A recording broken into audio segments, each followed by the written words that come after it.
I want you to sit down for this one. Pour yourself some tea. Because what I'm about to tell you, I still haven't fully made my peace with it. And I'm 74 years old. My husband Gerald passed away on a Tuesday in March. 41 years we were married. 41 years. I ironed his shirts. I raised his children. I held his hand in the hospital for 6 weeks while the cancer took him piece by piece. The funeral was on a Friday. Beautiful service, standing room only. Gerald was a well-loved man. I thought I knew why. Saturday morning, I'm sitting at the kitchen table. Barely slept. Coffee going cold in front of me. My phone rings. Number I don't recognize. Area code from 2 states over. I almost let it go to voicemail. I didn't. The woman on the other end said, and I will never forget this as long as I live. She said, "Is this Patricia, Gerald's wife?" I said yes. She went quiet for a moment. Then she said, "My name is Diane. I think we need to talk." I felt something drop in my stomach right then. Before she said another single word. You know how we women are. We feel things before we understand them. I asked her how she knew Gerald. She said they had met 22 years ago at a conference in Atlanta. Now, at this point, my mind goes to the obvious place, and I gripped that phone so hard my knuckles went white. I'm sure many of you are already thinking what I was thinking. Stay with me, because this is not the story you think it is.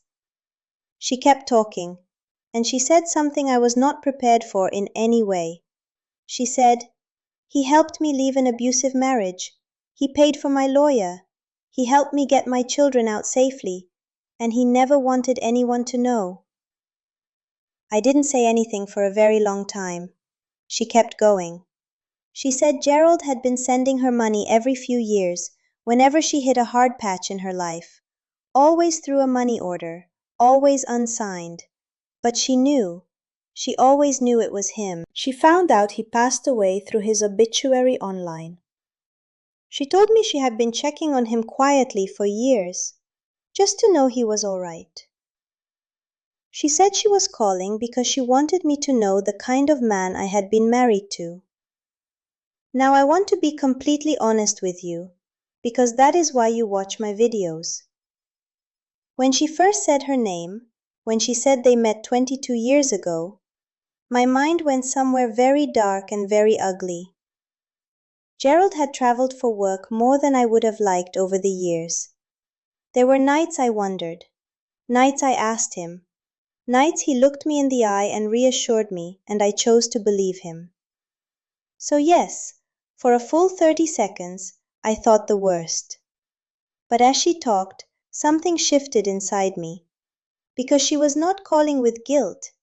She was not calling to confess anything to a widow who could no longer confront anyone. She was calling to give me a gift, and she owed me nothing. Gerald was already gone.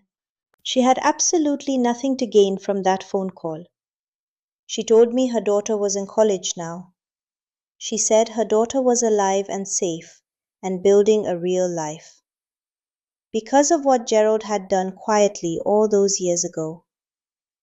I started crying. Not the polite, composed crying I had been doing all week for other people's comfort. Real crying. Ugly, honest crying. Because here is what hit me like a wave. Gerald never told me. Not once. In 41 years of marriage, he helped a woman escape a dangerous situation. He supported her quietly for over 2 decades. And he never said a word to me. Not to take credit, not to explain things if I ever stumbled across a money order. Nothing. He carried that completely alone. Why would a man do that? I have thought about it every single day since that phone call, and I have come to one answer.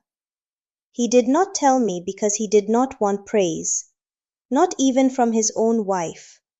He simply thought it was the right thing to do, and he did it quietly, and he took that secret with him to his grave. Now I know some of you are already typing in the comments right now. Patricia, how do you know she was telling the truth? And that is a very fair question. I am not a foolish woman. So I will tell you exactly what I did. I called my sister-in-law, Gerald's younger sister Barbara. She lives down in Florida. I read her the phone number and asked if she recognized it. Barbara got very quiet. Then she said, "Pat, Gerald asked me not to say anything." And that was that. Barbara had known for years. Gerald had told her, just in case something happened to him. He wanted me to know eventually. He just never found the right moment. Or perhaps he thought I would be hurt that he had kept it from me for so long. And I will be truthful. There was a moment where I was a little bit hurt. Not because of Diane, but because he had carried something that heavy, that long, completely by himself, without letting me in. That is the strange thing about a long marriage. You believe you know everything about a person. You have seen them sick. You have seen them scared. You have seen them boring and ordinary and selfish and wonderful. And then they are gone. And you find out there was a whole other room inside them that you never once walked through. Gerald had a room I never saw, and what was inside it was goodness. Plain, quiet, inconvenient goodness that asked for nothing in return. Diane and I have now spoken 5 times. She is a lovely woman. She sent me a photograph of her daughter at her university graduation. Gerald's name is in the written acknowledgments of the speech her daughter gave at the ceremony. She called him a guardian angel who never wanted to be named. I keep that photograph on my refrigerator. I look at it every morning when I make my coffee. I am telling you this story because I know many of you are my age, and I know many of you have buried husbands or are sitting next to ones who are getting older every year.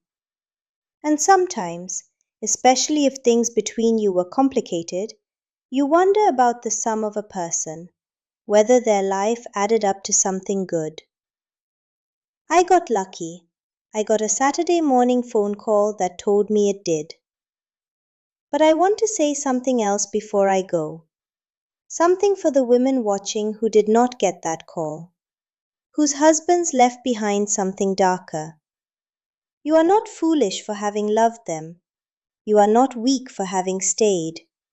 You did what you could with what you understood at the time. And you are still here, still standing, still watching, still living your life. That counts for a great deal more than people give it credit for. Gerald was not a perfect man. He was stubborn. He watched far too much television. In 1987, he forgot our anniversary twice in 1 year, and I made him sleep on the couch both times, and he absolutely deserved it. But he helped a stranger escape something terrible and never asked for a single thing in return. I think that matters more than the anniversary. If this story moved you today, I would love it if you left your name in the comments below and told me what you thought. It means so much to me to know who is watching and listening. And if you have not already, please give this video a like and subscribe to my channel so you do not miss the stories I share every week. There are more coming, and some of them will surprise you even more than this one. Thank you from the bottom of my heart for spending this time with me today. I will see you next week.